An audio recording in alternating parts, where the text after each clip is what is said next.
श्री अविनेश महर्षि। राजस्थान के माननीय राज्यपाल महोदय के अभिभाषण पर मुझे बोलने का मौका दिया, सभापति महोदय आपका बहुत बहुत धन्यवाद। राजस्थान की सरकार ने, कांग्रेस की सरकार ने चुनाव से पहले जनता के साथ में धोखा किया, जनता को गुमराह करने का काम किया।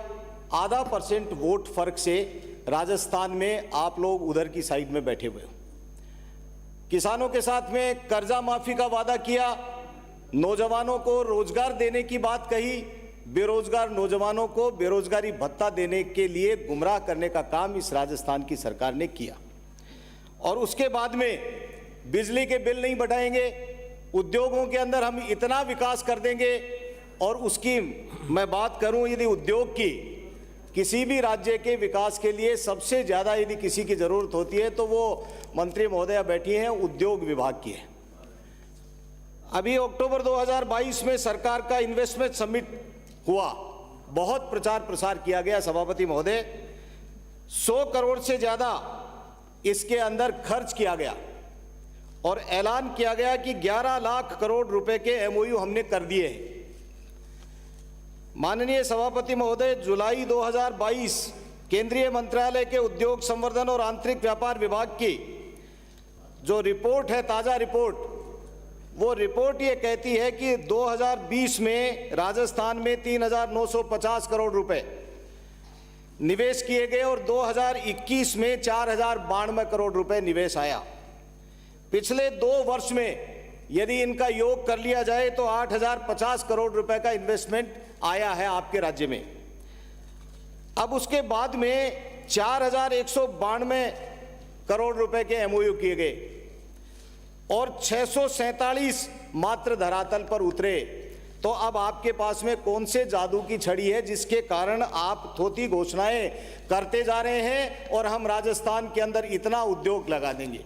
मेरे रतनगढ़ विधानसभा क्षेत्र के अंदर मैंने कई बार ये मांग की कि वो औद्योगिक संवर्धन केंद्र वहां पर खोल दिया जाए जिससे लोगों को रोजगार मिले।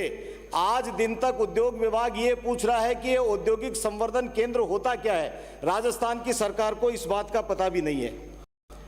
मेरे से पूर्व एक वक्ता बोल रहे थे, जन आक्रोश यात्रा के बारे में बात कर रहे थे। गांव गांव ढाणी ढाणी में मूलभूत आवश्यकताएं जो होती हैं व्यक्ति के लिए, 5 मूलभूत आवश्यकताएं होती हैं, बिजली, पानी, शिक्षा, चिकित्सा और सड़क।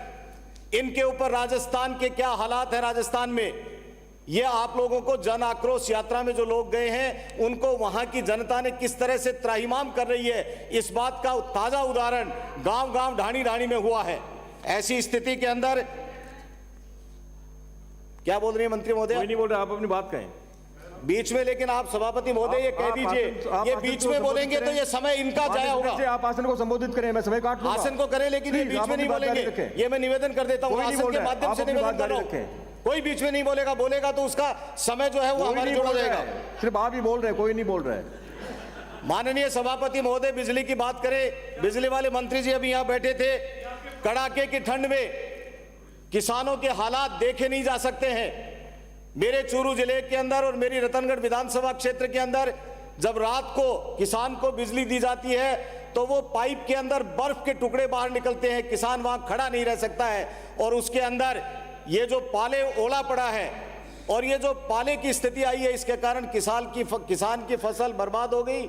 आने वाले समय के अंदर किसान किस तरह से कर्जा लेकर के अपनी फसल की बुआई करता है, ये आप सब लोगों को सोचने की बात है। लेकिन फिर भी बिजली की कटौती ऐसे समय में की जाती है, अघोषित बिजली की कटौती की जाती है और राजस्थान की सरकार कहती है कि हम तो बिजली के मामले में आत्मनिर्भर बन जाएंगे।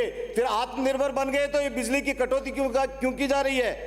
मैं अधिकारी हमेशा ये कह करके बहाना करते हैं, 3 साल से कृषि कनेक्शन नहीं दिए जा रहे हैं। किसान कर्जा लेकर के लाखों रुपए जमा कराता है और उसके बाद में किसान को जब कनेक्शन नहीं मिलता है वो आत्महत्या करने पर मजबूर हो जाता है। ऐसी स्थिति में जो ट्रांसफार्मर गांवों के अंदर लगे हुए हैं, ट्रांसफार्मर नीचे हो गए, उनको जब बदलने की बात बिजली विभाग के अधिकारियों को कहते हैं तो बिजली विभाग के अधिकारी कहते हैं हमारे पास में सामान नहीं है, हमारे पास में लेबर नहीं है, हमारे पास में पैसा नहीं है। ये बिजली विभाग की बात है।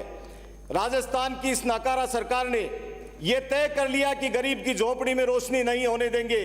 और जो भारत की सरकार की स्कीम थी और राजस्थान की पूर्ववर्ती यशस्वी जो हमारी सरकार थी, राजस्थान की भारतीय जनता पार्टी की जो सरकार थी, उसने ढाणियों में कनेक्शन देने की योजना बनाई थी, गरीब के घर में रोशनी करने का काम किया था। लेकिन इस सरकार ने आते ही सबसे पहले यदि कोई कलम चलाई तो वो गरीब के घर में ढाणियों की जो योजना थी उस योजना को बंद करने का काम किया। विद्युत दरें नहीं बढ़ाने वाली सरकार धोखे पे धोखे किया जा रही है। ये विद्युत दरों को इतना बढ़ा दिया कि अब जो बिजली के बिल आ रहे हैं उनमें करंट है, तारों में करंट नहीं आ रहा है। मैं आप लोगों से यह निवेदन करना चाहता हूं कि घोषणावीर सरकार घोषणा करने में तो अव्वल है, लेकिन घोषणाओं को 30% भी धरातल पर नहीं उतार सकी है। 4 साल के अंदर थोथी घोषणाएं करके होटलों में बंद रह करके इस सरकार ने जो जनता के साथ में धोखा किया है वो सरकार आने वाले समय में माफ नहीं करेगी।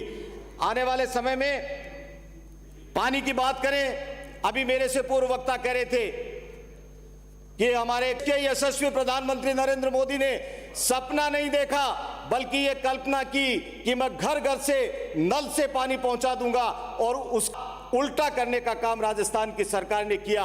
पहले रोना रोते रहे, हमको 90% सब्सिडी दे दो, हमको 90% दे दो, 10% हम देंगे। क्यों भाई, जब 50-50% का नियम है तो आपको ये अलग से है क्या? ऐसी स्थिति में आने वाले समय में इतनी देरी कर दी। 17 स्टेट ऐसे हैं जिनके अंदर नल से पानी पहुंच रहा है, लेकिन राजस्थान इसमें फिसड्डी साबित हुआ है और राजस्थान की सरकार ने तय कर रखा है कि लोगों को पीने का पानी नहीं दिया जाएगा।